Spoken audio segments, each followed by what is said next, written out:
Okay, so the first time, this was the end of your last video, but the first thing it told you to do was, on these arrays, if your arrays are large, and look something like this, to downsize those arrays and make those a little bit smaller so you have some open space above the arrays. To do that, if you didn't notice what I just did, is I clicked on the array and highlighted the grips on the array. If you grab this grip on the circle of the array, you can make the array smaller, tighter together.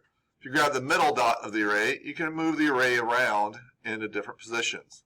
So there, I just made a little bit of space down below, or moved them a little bit below, and made a little space above here where we could actually do our drawing.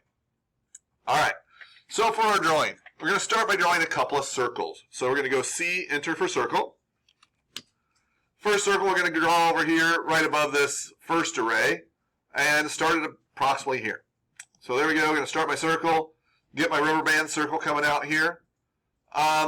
However, if I type in right now, I'm going to make a circle with a specific radius. I want to make a circle with a specific diameter. So I have to hit D, enter for diameter. And I'm going to make this first circle with a diameter of 1.5. So first circle again right there, diameter of 1.5. Next, we're going to repeat our circle command. Over here beside that circle, we're going to make another circle. I'm going to start it about right here. Again, I'm going to have that rubber band circle out there. Once again, I want the diameter of the circle, so I'm going to hit D for diameter. And this one's going to be a diameter of 2.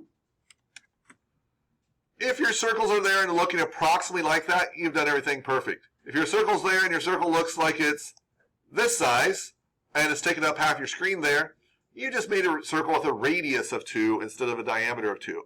So kind of look at them and compare and see that your circle looks similar to this circle. Okay, so now with those circles finished, what we're going to do is we're going to now use the polygon command. We used the polygon once or twice before, but we're going to get kind of precise with our polygons this time. So we're going to go P-O-L for polygon and hit enter. First question to ask you is the number of sides for this polygon. This first polygon is going to have a number of 5 sides, so hit 5 and hit enter. And once you hit 5 and hit enter, the first question it's going to ask you is specify the center point of your polygon.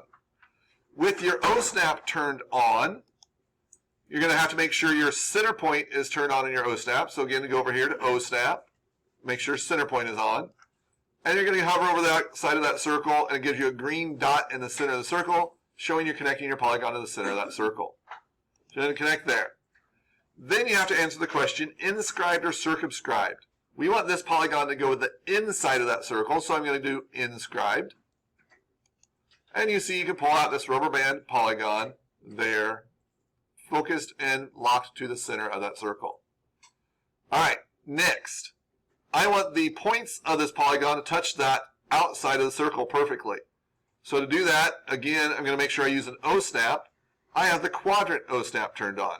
So once again, over here, if you don't have it turned on, hit your down arrow, make sure to turn on the quadrant to your Osnap.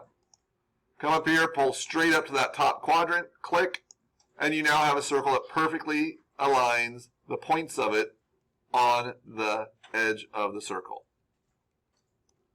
All right, next, what we're going to do is we're going to come over here to our other circle. We're going to repeat the polygon command there. On this polygon, we're going to make the head of a bolt. How many sides does a head of a bolt have? 6. So we're going to do a 6-sided polygon or a hexagon. So we're going to go 6. Again, the center point of the polygon, we're going to make the center of the circle.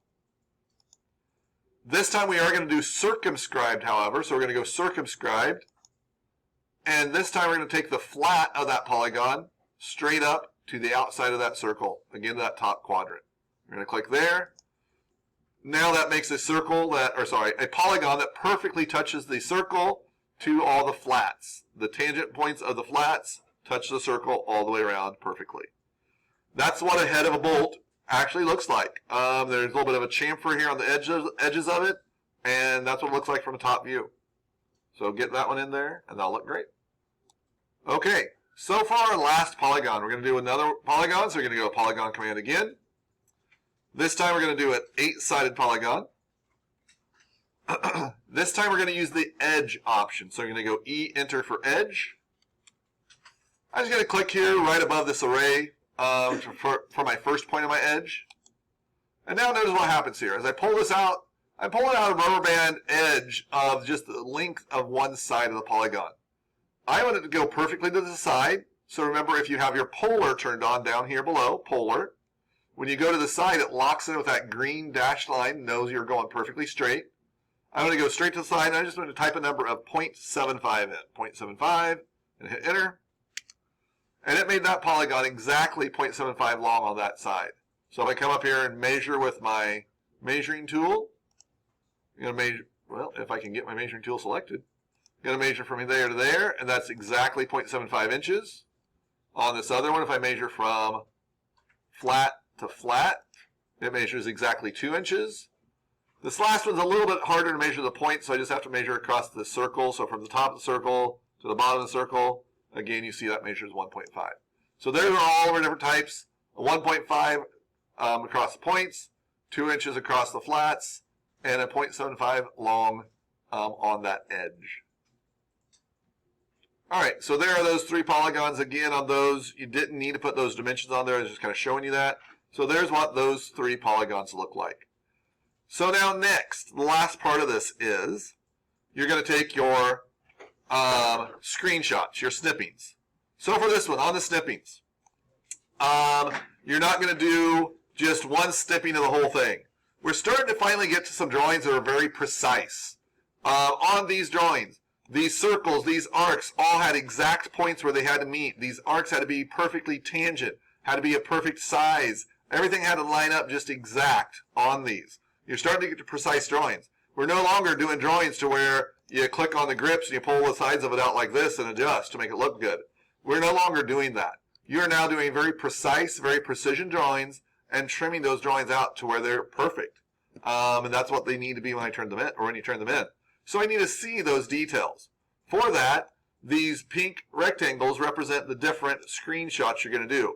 You're going to do one screenshot of those 4 items. One screenshot of this middle section, one screenshot here, and one screenshot down there. So you're going to do 4 different screenshots. When you're doing those screenshots, you cannot do them from here, from zoomed out this far away. If you do them from this far away, your drawings are going to, your screenshots are going to be very fuzzy, very blurry. I'm not going to be able to see the details. And you're just going to get a comment on your grade sheet that's going to say, please resubmit these drawings by following the directions. So the directions are here. You're going to zoom in nice and tight on the drawings, like so. You're going to do a nice tight screenshot just around these 4 items here, and you're going to submit those. You're going to pause or pan to the side. You're going to do a nice tight screenshot around all of these items in the middle. Pan to the side, a 3rd screenshot there, pan to the side, and a 4th screenshot there.